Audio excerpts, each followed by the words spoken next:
hapon sa ating lahat. Ito talaga yung t-shirt ko para mukhang theology to. Baka maiyak din ako dito kaya gagawin ko na lang philosophical yung aking diskusyon. Dadaanin ko na lang ito sa mataas na intellectual at theoretical na diskusyon at baka bumigay ako dito hindi ko matapos ito ang sasabihin ko. Dalawang gabi na rin ako nababagabag sa nangyari kay Cristel at kung sinusundan nyo aking Facebook ay halos siya yung laman ng aking mga posts. Magkikwento muna ako, no? Si Hannah Arendt, isa siyang German philosopher na Hudyo. Isa siya ay kasintahan ni Martin Heidegger, isang magaling German philosopher. Si Heidegger ay 46, si Hannah Arendt naman ay 16 o 18. Magkasintahan sila.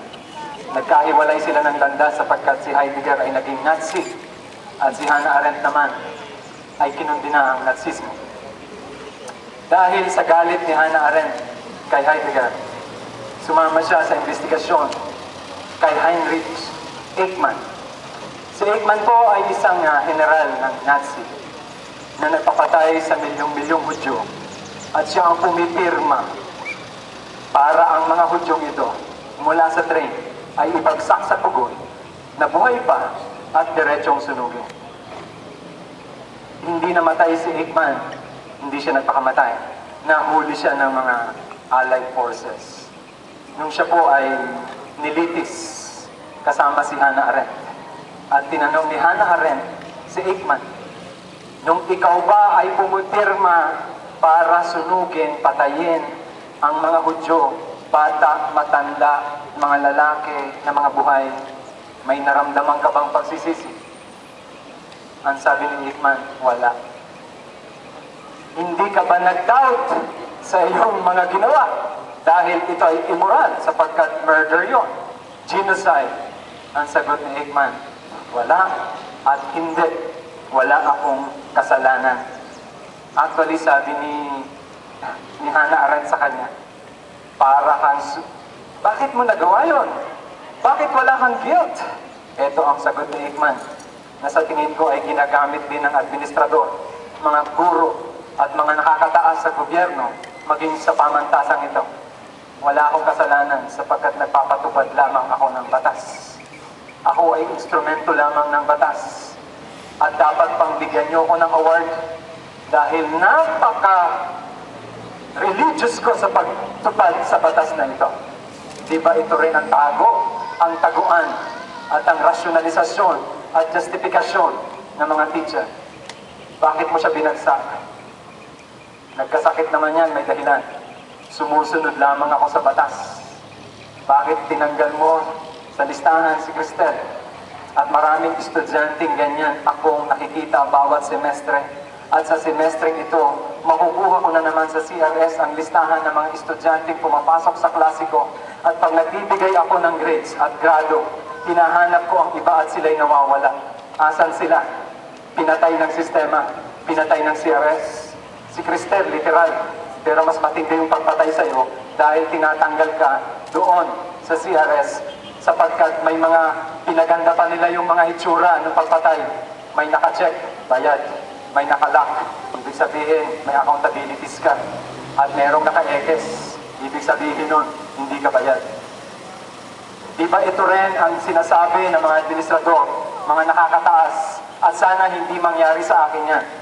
Na kapag tinatanong sila, hindi ka ba na konsensya? Hindi ka ba nahabag? Ang sagot parati nila, sumusunod lamang ako sa batas. Yan din ang sagot ni Palparan. Yan din ang sagot ng mga militar na nagtotorture. Bakit mo nakayanang torturin sila? Bakit nakayanan mo silang kuryentehin? At ito ang sagot nila, sumusunod lamang ako sa batas. Galing kaninong filosofiya ito? Galing ito kay Immanuel Kant. Gawin mo ang duty mo. Huwag mong tignan kung anong nangyayari. Don't follow your desire. Don't look for pleasure. Just follow the order. Follow your duty.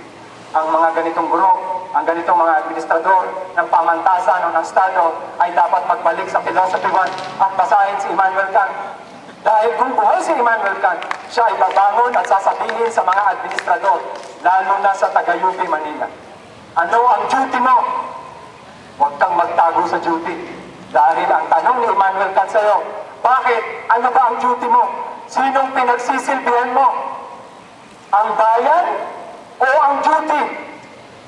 Mga kasama, ang batas ay ginawa sa tao at hindi ang tao para isakripisyo sa batas at memo.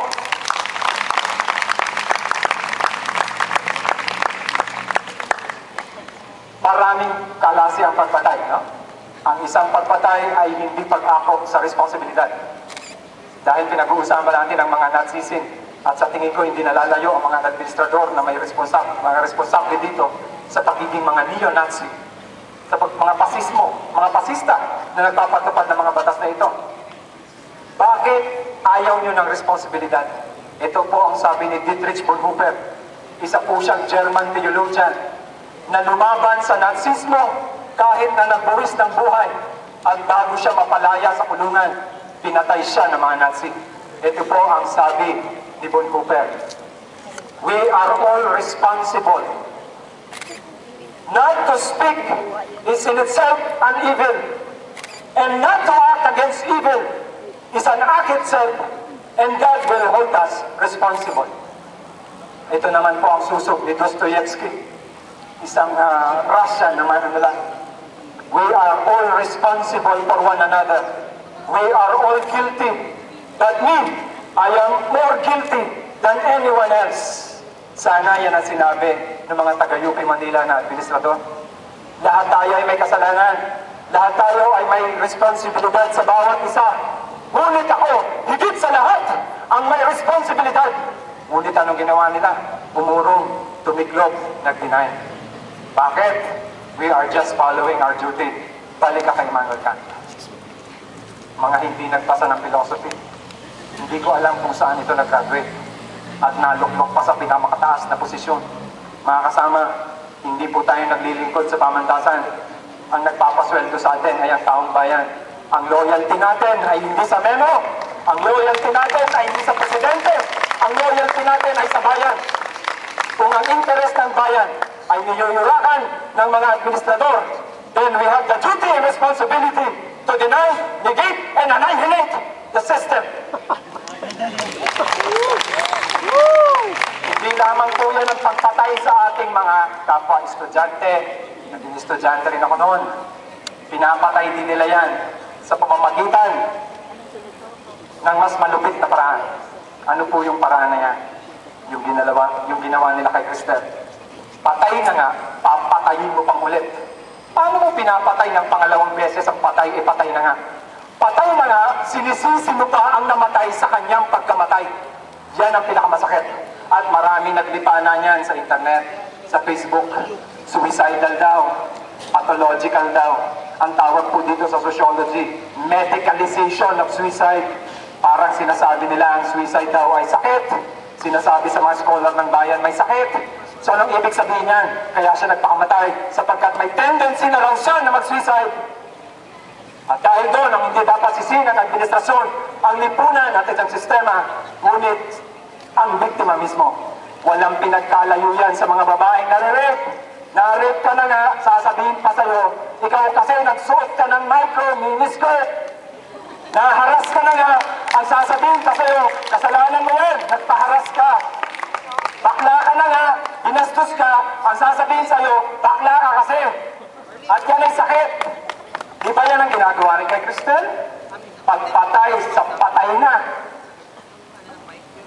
Medicalisasyon ng suicide. Ang suicide po ay, sabi pa nila, confluence. Confluence. Hindi po yan ang tamang salita. Ang tamang salita dyan, over-determination. Anong ibig sabihin nun? Oo, maraming pwersa ang nagtulak sa kanya, ngunit sa kahuli-hulihan, ang kahirapan. Ang kahuli-hulihan salik na nagpasibhi upang gawin niya ito. Hindi kayo makadistinguish ng efficient sa formal cause. Porque ang batang ito may depression, yan ba ay necessary cause? Opo, ngunit hindi yan ang efficient cause. Pag ikaw ay nagsindi ng posporo, kailangan mo ng oxygen. Hindi porque may oxygen, liliyab yan. Kailangan niya ng efficient cause. Yan po ang kahirapan. Ang kahirapan at ang kapitalismo, ang efficient cause. Hindi po dito ako nangihingi sa mga psychologist. Kapag ang isang scholar ng bayan nagpakamatay, problema niya yan. Pero kung mahaba ang pila doon sa Binson Sol para mag-appeal, hindi po yan kasalanan. Hindi po yan isang problema ng isang tao. Systemic na yan. Kaya anong solusyon dyan? I-counseling mo? Pabagsakin ang sistema. Bakit may ka-counseling yan? Para pagkatapos ma-reconcile ka sa sistema at lalabas ka, bababa ka sa Binson Sol na masaya. Sapagkat na-reconcile mo lang sarili mo. Saan? Sa isang sistemang napakagago? Yan po ang pagpatay sa ating mga eskola ng bayan. Ngunit ang pangatlong pinakamatinding pagpatay ay ang pagpatay sa kamalayan ng kapwa nating eskola. Nakakalungkot. Namatayan ka ng kapwa mo, eskola ng bayan. Ngunit bakit ganito lamang tayo? Bakit tayo pa rin ang nandito? Asan ang mga eskola ng bayan? Huwag po natin silang sisihin. Mahal natin sila. Sisihin po natin ang sistema. Dahil ang sistemang ito, maaga pa lamang ay tinuturuan na upang kitiling ang kanilang mga mapanuri at kritikal na mga kaisipan. Kaya wala dito dahil marami silang agam-agam. Yung iba sinasabi, final exam na namin, hindi kami pupunta dyan. Yung sinasabi naman ng iba, mag-aaral muna ako. Ikatlo, baka minamalit-pilit kami. Ikaapat, pinibrainwash ako ng teacher ko. Ikaapat, hindi ko naman yung problema. Ikalima, baka naman mangyari yan sa iba pero hindi sa akin. At yung pinakahuli na lang sinasabi, mas masarap na blank kaysa sumama dito. Ang tanong, bakit nagkaganyan ang scholar ng bayan? Pinatay ang inyong kamalayan, pinatay ang inyong pakikipagsimpatsya at ang espiritu ng solidarity. Sapagkat hindi nila nakikita na ang kaligtasan ng isa ay ang kaligtasan ng lahat. Nagkakanya-kanya kayo. Ako muna ang gagraduate. Nagpo-propose ka na ng picture mo. Tuwan-tuwa ka pa, nakasablay. Kahit may deficiencies pa. Pero hindi mo naisip. Nagpo-propose ka doon, nakangiti ka, ngunit hindi mo naisip. 2.3 million college students ang nagdadrop taon-taon na hindi mo kasama sa graduation habang ang saya mo. Yan ang kamatayan. Yan ang pagkamatay. Yan ang matinding kamatayan. Alam mo bakit? Buhay ka pa, pinatay mo na ang pakikipagkapwa-tao mo. Hindi ka lang patay. Buti nga yung patay, bangkay pa yan. Isa kang bato. Ang mga skolar ng bayan ang hindi bato. Bato tayo, lumaban. Hindi tayo nabubuwag. Ngunit ang mga batong to, ang wawasak sa sistema upang mapatupad natin ang libreng edukasyon